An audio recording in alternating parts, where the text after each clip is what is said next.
This is a hill I will forever die on. But 99% of the time, when a bitch don't like you, it's due to access. Like 99% of the time, it's because of access. Now, this could be multiple scenarios, right? You could be in a situation where a bitch wants access to you, but you have set your boundaries so strict that you already peep game, you peep their intentions, and you're not letting them in.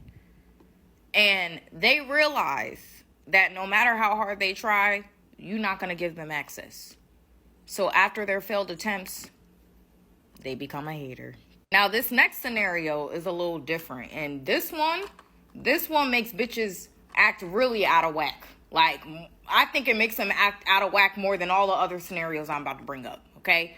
This one is when a bitch had access to you, meaning she got a taste of it, okay? And she loved it, okay? Your life was like a Capital Grille dinner, okay? Filet mignon with that lobster mac and cheese on the side. Like, it was that good, okay? But that bitch did some weird shit. So you had to cut her off. And now the bitch is mad because she don't got no access no more. And she had a taste of it, but she can never taste it again. Now she just got to watch it from afar. You know, it's like watching a food commercial. You want to taste it so bad, but all you can do is look at it from afar. You can't really get the experience, you know? Now, this next scenario, I've experienced this a lot, and I think it takes second place in the way it makes bitches act out of whack. Now, this scenario is when the person had access to you, but your life looked a little bit different when they had access to you, okay? And when they were around you, they did not value your energy at all. In fact, they often siphoned it and used it to boost their own ego because they were very comfortable with you not being in your fullest potential, okay? But somewhere along the line, you found yourself. You started working on yourself, you started growing, and your life started improving. And somewhere along the line, they either did some weird shit and you had to leave them behind, or it was just a natural fallout. People grow apart. But this person who once had access to you is seeing you live a life without them. And it's far better than the life you had when they were around you. So now that bitch is like, fuck, I ain't around that bitch no more. And she going up and she getting better and she keep improving. And 99% of the time when that person is feeling like that, it's because their life is still stagnant. It's still the same. And they keep watching you level up. And they have no access to it. They're not in proximity to it. And they cannot use the benefits that you get from your privileges to benefit their own life. So, in turn, guess what they become? A hater. Yup. And with all these scenarios, it always ends one way. It always ends one way. It's a smear campaign with a lot of haters that the motherfucker recruited. A lot of blind haters that just went with it just because they don't got shit else to do.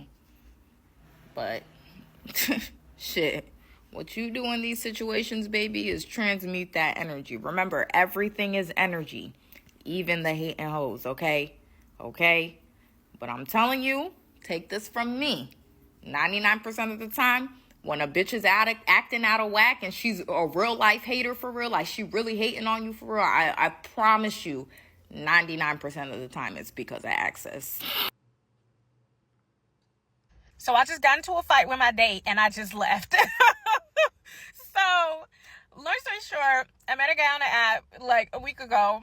And we've been like talking on the phone a couple days this week. We agreed to meet up today, Friday at 7:30. I didn't hear from him today the day of the date. We talked last night for like 10 minutes, but I didn't hear from him today. And I'm an anxious attachment girly. So, you know, I need some reassurance today of like, especially for a first date. We've never met in person before. We met online. So I was like, I need to know that we're still going. So I'm trying to get out of my own way. So I text him, even though I didn't want to. I text him and I'm just like, hey, we're still going. Haven't talked to you today. So, you know, I want to make sure we're, you know, still on. And he's just like, oh yeah, it's been a busy day. I can call you right now. And I was just like, oh no, that's good. Like, I really appreciate it. That was a green flag to me that he, you know, was like, oh no, it's just been busy. I can catch up with you right now. And so that was a green flag for me. But, I ended up getting ready. And I was running a few minutes behind, and I just told him, you know, after I had sent that text, like, you know, I have a 40-minute drive, so I just wanted to make sure, and that's important. So hold on to that. So I get ready. I'm a few minutes late. 7:30 we were supposed to meet up. 7:35 was about my ETA. So I'm communicating the entire time. I want to be the communicator that I want. I want people to communicate with me a certain way, so I communicate with them that way. So I'm communicating with him the whole time. He says he's there. I said, okay, I'm gonna be there I'm pulling up in 5 minutes. I'm about to get off the highway. So then he tells me, oh, we have a 35-minute wait. We can go walk around the mall. Y'all are gonna be pissed off at me probably, but I did what I did. I end up just telling him, like, well, at first I was just like, I called him, and I'm literally like pulling up if you're in the DMV area, I live in Baltimore County, we met up in Arundel Mills. So I'm pulling up, and you know, it's a complicated parking situation, and I'm just like, why was there no reservation made? Oh, I've been here multiple times. I never had to make a reservation. It's Friday. They're busy. It's a restaurant. Like, he's just like super aloof, just like, it's no big deal, whatever. And I'm just like, I drove 40 minutes. It is the evening. I am not interested in walking around the mall, like, while we wait another 40 minutes for our reservation. Like, and so I'm just like expressing my frustration to him and just saying, like, you know, like, I feel a little silly right now because I just drove a really long way and like you didn't even make a reservation. And so he's just like, well, just park, just get situated. Like, we'll, you know, like, it's not that, basically just saying like it's not that big of a deal. And I'm just like, it kind of is though, because I just drove a really long way and I just like, I feel a little played right now. And I'm just like, you know what? Let me take a beat. I was like, I think I told him straight up, I'm not going to be a good date to you. I was like, I'm not really happy that I drove all this way and that like I have to wait 40 more minutes. And I was like, I'm just going to take that time and go back home. So I know y'all going to probably think I was snobby for that, but I'm sorry. We can blame it on me being hangry or whatever, but I'm just like, I know myself and like, we're already in the negatives. There's no reason for me to sit here and wait with this man knowing that I'm not going to give him a fair chance. I know myself. I said, let's just reschedule. I was like, I'm sorry. I'm just really frustrated about this. So he ends up, you know, I hadn't even parked at that point. So I turned right back down around and get on the highway. And so he calls me and he's just like, well, you know, I'll come to you. I'll drive 40 minutes to you. And, you know, where can we go in your area? So half of me is like, okay, I appreciate the fact that you're trying to make this even. But also now I got to come up with some plans. And we're still probably going to have to fucking wait. In my, you know, I live in the suburbs, but still, like, so I'm like, I recognize that I'm frustrated in the moment, and I'm just like, let me take a beat for a second. Let me just, like, you know, I'm getting back on the highway. Let me just think for a second and figure out what my next plan is, because I'm fully dressed, you know, makeup on, whatever. And I'm just like, let me take a beat for a second. And so, you know, I'm thinking about just saying, you know what, he's saying that he wants to come all this way. you know, I got a couple spots that I know that we can go to, but like I just need to take a minute to like cool off. So I was going to just be chill about it or whatever. Then he presses the issue, and it's like basically trying to chastise me for being upset.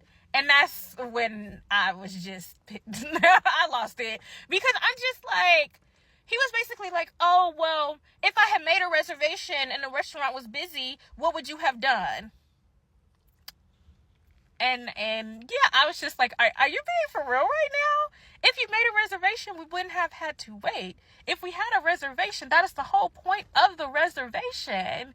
And I was like, you're not being accountable. And now I'm actually getting mad. You know, like I'm actually getting angry because like, instead of just saying, hey, we crossed wires. I didn't think there was a reservation needed. Let's try to figure something out. Like, instead of just leaving it at that, now you're trying to act like I'm wrong for being upset. And like it's not that big of a fucking deal. I really was going to accept his alternative, right? And because I'm really, really trying to like be a better human and a better girly, but I consider myself a reasonable person for the most part, but I just could not fucking believe you're sitting here trying to act like, well, what's the big deal? We would have had to wait anyway.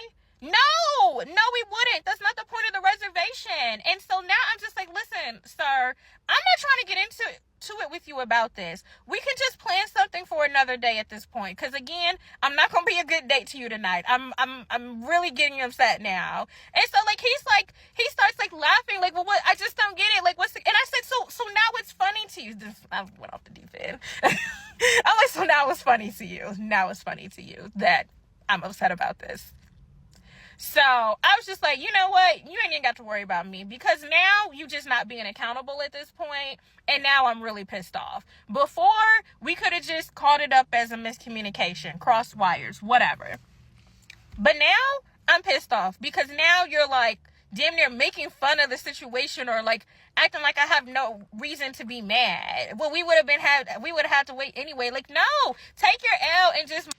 I just got interrupted because he just called again. I'm not answering. But then like after that, when I'm just kind of like, you know what? I'm actually good on this whole situation because I don't appreciate the fact that you're like not even taking accountability at this point and you're like making it seem like it's a problem that I'm upset in the first place. So I'm just like, I'm good on this, you know, enjoy your night. So he ends up texting me, and I'm going to put the text on here, but he ends up texting me basically like, well, you actually have a right to be angry, but I think you took it too far. And then he sends me a screenshot. I was like, see, the reservation is ready now. Like, see what I mean? Like, see, you're making it a big deal. And then he says again, well, if there was a reservation and they were busy, we still would have had to wait. No, we wouldn't. Do not fucking gaslight me. Just say, take the L. Just take the L. Like, I really was going to give him a chance, but it is what it is at this point. I look cute. I am just going to grab something that's already ready-made at the grocery store. It is what it is. Like, maybe I'll record some content for y'all, but I'm about to take my ass back in the house. I'm already back on my side of town. He did just call me again. I don't want to talk. And at this point, it's really nothing to say because it's the lack of accountability for me at this point. So this would have been my first date of 2025. I have been dating a lot this year, but they have not been first dates. But this would have been my first date of 2025, and it was a bust. So yeah, I guess we'll just try again next week. When I was 13, I went to one of the scariest troubled youth camps, and here is how I got out. I was actually only at this camp for a total of 5 months, but it felt like an eternity. And I really thought that I was going to be there potentially for 5 years, because they would always tell me that they could keep me until I was 18 if they wanted. They convinced us that our parents signed over custody to them, and that even if our parents wanted us back, that they could keep us if they felt like we weren't reformed enough. So I really gave up hope and had mentally prepared myself to just live here kind of forever. The first month that you're there, they don't let you call your parents. And even then, it's something that you have to earn with good behavior. So by the time you actually talk to your parents, you're like in this shit. And they would always monitor your phone calls. They would sit right there and listen to you talk. I never tried to tell my mom how bad it was. I didn't even try to like give any secret messages or anything like that. Some kids' parents would take them home for the holidays, but mine didn't because I lived across the country, and I guess my mom thought it was just like too hectic and too much money. So I stayed at this place through my grandpa's death and funeral, through my 14th birthday, and through Christmas and New Year's and all of it. One day, I get to talk to my mom on the phone, and Miss Haley is the one that's listening to my conversation. This is the first time that I really got into a conversation with my mom. Nothing serious, but just talking about what might happen if I get out of this place. Again, I really had no hope, but it was just a good conversation. During this call, my mom was saying that she wanted to homeschool me when I got out. See, throughout my life, my mom had like homeschool neglected me, but I always had the option to go to school, and sometimes I did. But other times I would ask to be taken out of school, or I would just have a bunch of absences because I had severe anxiety, and my mom would just like let me do that. And when I say homeschool, like I wasn't doing any schooling at all. Like not a textbook, not a computer program, nothing. But sometimes when I was in school, my mom would threaten to take me out of school and homeschool me as like a punishment if I was either like acting out, or one time it was because I was like crying over my math homework, and she said that this was just too much for me, and if I kept getting this stressed out over it, then she was gonna have to take me out again. But luckily she had never really done that, and every time that I did come out of school, it was my own choice, even though I was a kid and shouldn't have had that choice, but whatever. So anyway, I'm on this phone call with my mom, and she's saying that she thinks I should probably be homeschooled when I come home, and I'm like, I'd really like to go to school and like have friends again and everything, but just to be agreeable and everything, I'm like, well, you know what, maybe I could be homeschooled for a few months just to get caught up. And I'm so into this conversation and just talking to my mom that I forget like where I am, and I essentially forget to censor myself. So I'm like, yeah, maybe I could be homeschooled for a few months just to get caught up, because the schooling I'm doing here, I'm doing like elementary school, and I'm supposed to be in 8th grade, going into 9th grade. So yeah, maybe I could just catch up and then go to school after I get caught up to my grade level. Well, Miss Alicia doesn't like that I just told my mom that I'm not really doing any schooling here. Because yeah, I was literally doing 3rd grade English, 1st grade math, all that. So she grabs the phone from me, puts it to her chest, and she's like, tell your mom that's not true. Tell your mom that the schooling here is great. And I was frozen because I was like, oh, I just got myself in like major trouble. And I couldn't even think fast enough to react or be like, okay, sure, yeah, mom, it's good, the schooling's good. So Miss Alicia then gets on the phone, and she's like, yeah, no, that's not true, they do really good schooling here, we have a good program, blah, blah, blah. And then she ends the phone call. I don't talk to my mom again after that. After that phone call, my main concern is like, oh, am I gonna get in like huge trouble and be punished and smashed? And luckily that didn't happen, so I kind of moved on with my life. Well, maybe a couple of weeks later, I get another phone call with my mom, and she's like, guess what? I'm bringing you home. And I was like, no way. Like, I didn't even want to get my hopes up, especially because I was so convinced that this camp had some kind of legal say over my mom, whether I got to go home or not. So I was just like shocked. So after the phone call, I go talk to the instructors, and I'm like, is it true? Am I going home? They're like, oh, she told you that? Yeah, we were going to surprise you, but yeah, you're going to go home in a couple weeks. I am like in disbelief. The next day, I'm doing my chores, which at that time was sweeping and mopping the floors of the girls' barracks. This is a chore that I did every day. Well, on this particular day, Miss Sonia comes over, and she finds like some specks on the floor, and she says, oh, you didn't sweep properly, and now you're mopping over it. She's like, oh, you're getting sloppy and lazy because you know that you're going home. Well, maybe you're not ready to go home. And I'm baffled. Like, I'm being like gaslit because I'm like, well, I didn't think I was getting lazy. Like, I literally was trying just as hard as any other day. Like, I'm still just as scared of you guys as any other day. Later that day, Pastor comes up to me and he's like, hey, I heard that you're getting lazy and you're not listening to instructions, and I think I might call your mom and tell her that you're not ready to go home, but I'm gonna think about it. So I'm distraught. I'm living in limbo. I obviously don't have access to call to my mom. That's not even like in my head as an option. And I'm just waiting every single day. I'm waiting for Pastor to talk to me again and tell me what his decision is. Am I going home or not? So every day I'm telling Miss Haley, because she's the only one that I can really confide in. I'm like, can you please talk to Pastor? Can you please talk to him? Either tell him that I'm doing good or just ask him if I'm going home or not. Because like the anxiety was eating me away. Like every moment was just like, am I going home or not? It's like I'm a hungry dog and they're hanging a juicy steak over my head. And it literally gets to be like 3 days before my flight. I still don't know if I'm going home or not. Finally, like the 100th time that I asked Miss Haley, she's like, yeah, I think you're going home. The way that she said it, it all clicked in that moment. Pastor was never actually considering keeping me. He just wanted me to be like living in fear. And Miss Haley knew that the whole time, but didn't want to tell me because she wasn't supposed to.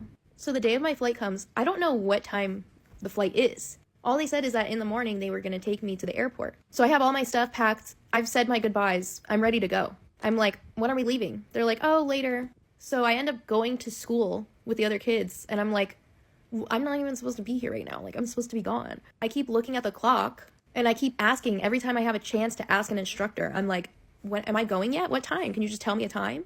And they're like, we'll let you know. Finally, it's like almost noon, and I'm like, they told me they were going to take me in the morning.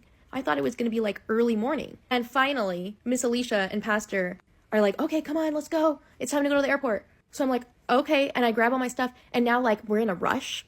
So we drive there, we get in the airport, and my flight is about to happen. And we are running through the airport. And just before the terminal like closes their doors, I get there and I get on that plane. So I fly back home from this camp in Mobile, Alabama, all the way to my home city where I was born and raised, Las Vegas, Nevada. And as I'm entering the city on the plane, and I see like the desert, the whole like strip in the city from above, I get this weird feeling like, wow, I thought that I would never come back. I thought I would like never see this place again, even though rationally I knew that I would at some point, even if it was years from now, but it was just surreal. I don't know how to explain it. It felt like I was dead and like coming back to life. So I get there, my mom meets up with me, and she had surprised me by bringing my best friend to come see me. But at this point, I felt like such a changed person that it felt weird to even like still have this friend in my life. Like the version of me that was friends with her and knew her and went to school with her was like an alternate dimension version of myself. And that's kind of how the whole thing felt, just being in Vegas and seeing my mom and everything. It felt like that version of me like didn't exist anymore. But when I tried to explain this to my mom, she didn't understand. And she was like, oh, don't be dramatic, sort of thing. But as I talked to her, she revealed a couple of things to me. One was why she brought me home in the first place. And that was because that phone call of ours that was interrupted by Miss Alicia, she realized then that there was something weird going on. She said that she could tell that I had lost my spark and like my personality, and that I just sounded very depressed and robotic. She also said that the day of my flight and a few days before even, that she kept calling the camp and trying to get confirmation that they would take me to the airport, and they weren't getting back to her for the longest time. And on the day of the flight, she kept calling to ask if they were taking me yet, because obviously you're supposed to get to the airport like 2 hours before your flight. Yeah, I got there like 5 minutes before my flight. But they either weren't getting back to her or they were just being super vague with her, like they were with me. I really did almost miss my flight, and it would have costed my mom all that extra money to buy me a new flight. It's like they were trying to sabotage my return home or something. Or maybe they were seeing if my mom really cared about me going home or not, so that they could keep me for longer if she like didn't really mean it. In the next part, we can finally talk about how we got this hellhole shut down and 3 of the main people in charge sent to prison. Story time on how I got my mum arrested and I was blackmailed into dropping the charges. Okay, so my mum was doing her normal stuff, throwing a tantrum, hitting me, whatever, right? I called the police as usual, because what the fuck is a kid supposed to do in that situation? Except this time when the police got there, I had marks all over my face. I had bright red handprints on my face, and that itself was enough evidence for my mum to be arrested. Every other time I had proof, it was always videos, voice notes, screen recordings of her screaming and shouting and being the opposite of what she claimed to be to the police. But this time I had marks all over my face to actually fit the abuse claims that we'd all been saying. So my mum gets taken outside, she's read her rights, whatever, the police take her, she's now in a cell. Now obviously it's me who has the charges, it's me who's pressing charges against her. Without that, my mum will be set free. So my mum's boyfriend is sat there talking to me, he's like, Ellie, you don't want to do this, she'll never forgive you, you don't want to do this. And I'm thinking, where's the fucks in the world for the fact that she beat me? Why does nobody care that I've got red handprints all over my face from what my own mother has done to me? Why are you all so bothered about getting this woman out? Anyway, they are consistent on trying to get me to drop these charges. I'm having none of it, okay? I am finally thinking that I'm getting justice for what's going on to me and my siblings. I am thinking that I am making this world a better place. And an officer comes around to get my statement in order to press charges, right? And while that officer is there, okay, my mum's boyfriend is actively trying to convince me not to do this. And then my auntie calls up and she's down the phone going, how could you do this to your own mother? Your brothers are going to be sent to care. How could you do this? And I'm sat there thinking, hello, how could my mum do this to me? What? So this officer is sat there saying it is nothing to do with what they say. This is your choice and your choice only. My auntie's on the phone saying that officer's trying to fucking blackmail you. That officer is trying to force you into doing things you don't want to do. What's your badge number? I'm going to report you. I'm thinking the officer's literally done nothing. You're trying to blackmail me in front of an officer.